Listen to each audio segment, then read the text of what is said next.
For the past decade and a half, movie theaters and really the world have been ruled by one genre: superheroes. From billions of dollars at the box office to what I can only imagine is billions more in toy sales, the superhero genre has absolutely skyrocketed to its peak, and now it seems it's starting to slowly decline. At least for Marvel. Coming from someone who saw every single Marvel movie in theaters from phases 1 to 3, I'm officially declaring that Marvel is starting to lose me just a little bit. Out of all their new shows, I've only watched WandaVision, Moon Knight, and Loki, and really the only one that I thought was great was Loki. Out of all the movies, I've only watched Doctor Strange, Thor: Love and Thunder, and Spider-Man: No Way Home. Those might be the only movies that are out so far, but the only one that I thought was good was No Way Home. I'm just no longer into this universe the way that I once was, and part of that has to do with the fact that, and stay with me here, I've always preferred the DC universe. No, I'm not saying that I prefer the DC movies over the Marvel movies, because that's really just insane, but I've always just preferred those characters over the Marvel ones. This stems from my childhood obsession with the Justice League TV show, which I actually rewatched recently, and both Justice League and Justice League Unlimited still hold up incredibly well, and it just makes me so sad to think how shattered and broken the DC universe is, because the blueprint is right here. But with the announcement of James Gunn and Peter Safran now in charge of the DC universe, and my excitement for Marvel movies slowly dwindling down day by day, I think that DC has an incredibly bright future. In this video, I'm going to be going over my thoughts on everything DC so far, and my hopes for the future of this beloved franchise.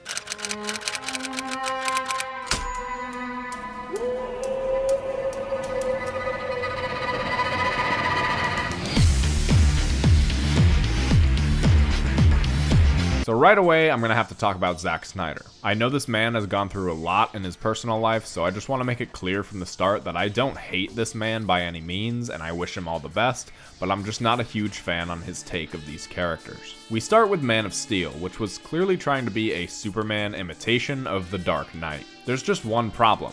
Batman and Superman are two very different heroes. Superman is not dark and ominous, he's lighthearted and joyous, but Zack Snyder decided to take the character in a completely different direction.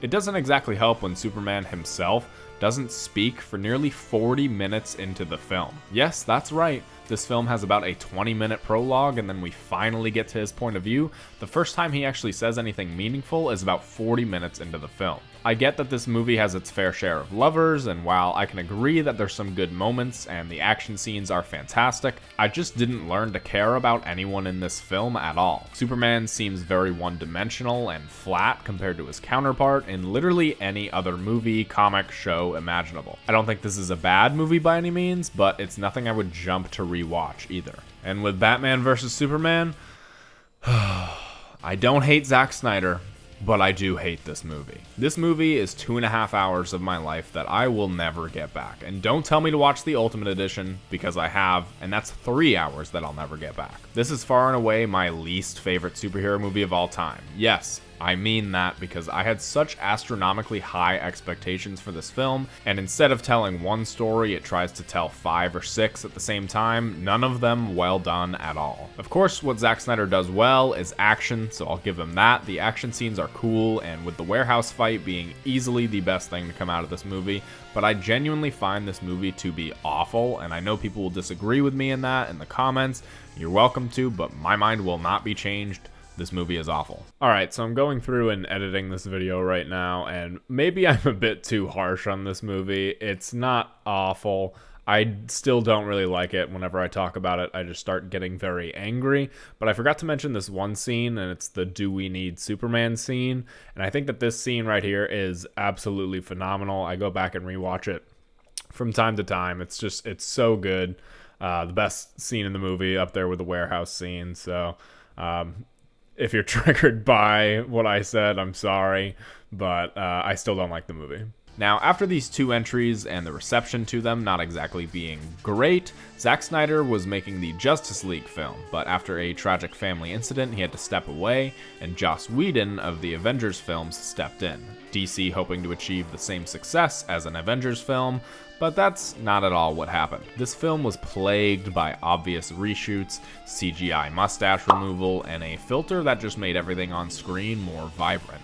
Knowing everything about the making of this film and how awful Joss Whedon was, it shows on screen and in box office revenue why this film did so terribly. However, yes, there is a however, when I watched this film for the first time, I looked at Superman and said, now that is Superman. I think that Henry portrayed the lighthearted and joyful Superman very well in this film, and I look forward to more of that in the future. But the real conclusion to the Zack Snyder era came with the HBO Max release of Zack Snyder's Justice League. I remember sitting down to watch this 4-hour movie and thinking, Man of Steel was alright, Batman vs Superman was trash, Justice League was trash, how different could this film really be? The answer? Completely 100% a different movie entirely. Seeing this film made with Zack Snyder being given 100% complete creative control is a really big win in my book. There's still things in the film that I don't like, but that's just because I don't really like Zack Snyder's style of doing things sometimes, and that's okay because with this film I understand how people could like his style and his vision, it's just not really for me. And this film is miles and miles better than the Justice League, as the fans call it. I didn't really think that I would want to see Zack Snyder touch anything else regarding the DCEU, but if we get a sequel to this movie with Zack Snyder remaining in complete control, I'd definitely watch it. I don't have hopes or really think that we will ever get it, but I think it would be very interesting at the very least.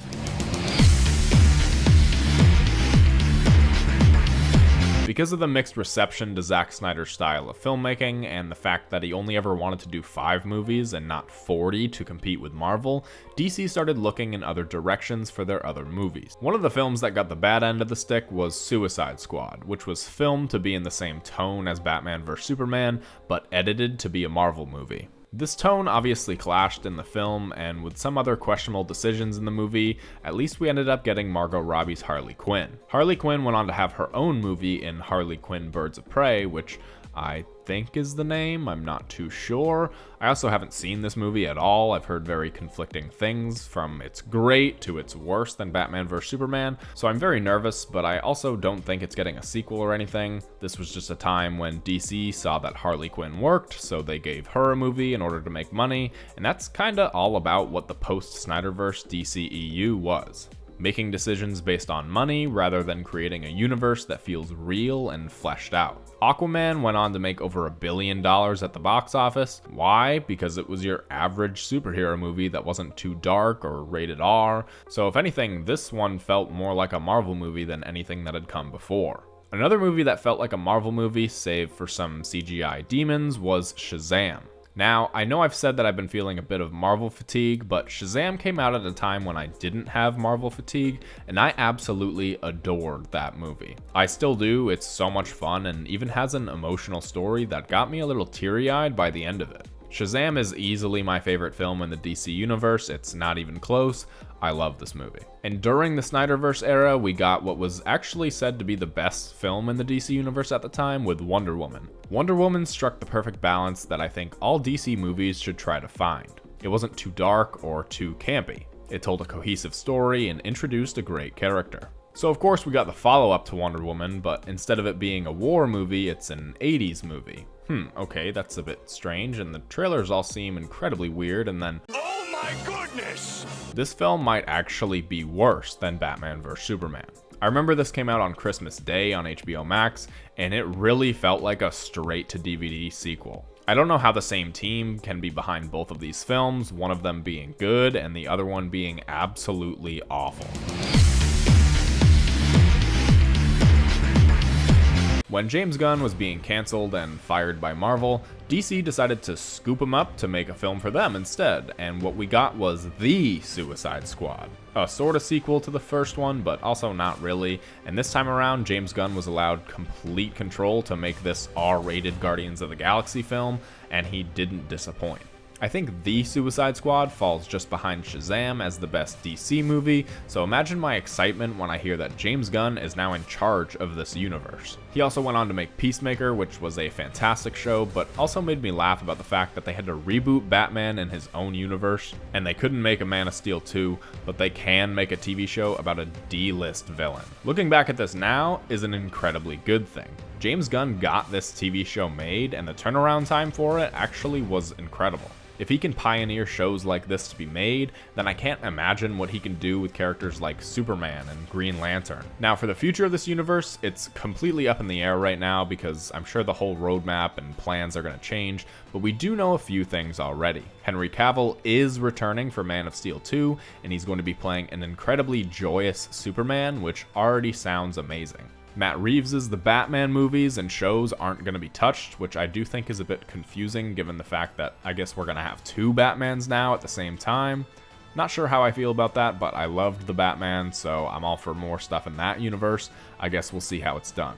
There's apparently a Jon Stewart Green Lantern TV show coming out, and Jon Stewart is the Green Lantern that I grew up watching, so I'm all for that depending on who's creating it. And we have all these confirmed movies, Aquaman 2, Shazam 2, and The Flash. Really the only one I want to see out of those is Shazam 2, but I guess we'll see how it goes. James Gunn and Peter Safran have a huge challenge on their hands. Piece together a universe that's a little all over the place, start a new universe with a clean slate, or try to multiverse everything to connect it all together. I, for one, am highly optimistic about the future of the DC franchise. James Gunn has already made one of the best DC movies, and Peter Safran is a producer of the Conjuring movies, which, say what you want about them, but always find a clever way to tie everything together, and that's exactly what the DC universe needs. They need a plan, a roadmap, a course to set sail on, all of those synonyms, and with the collective world getting a bit tired of the Marvel formula, DC has an opportunity to start a new formula and bring people back into the world of DC. It's going to be a lot of work, and it's not going to be done overnight.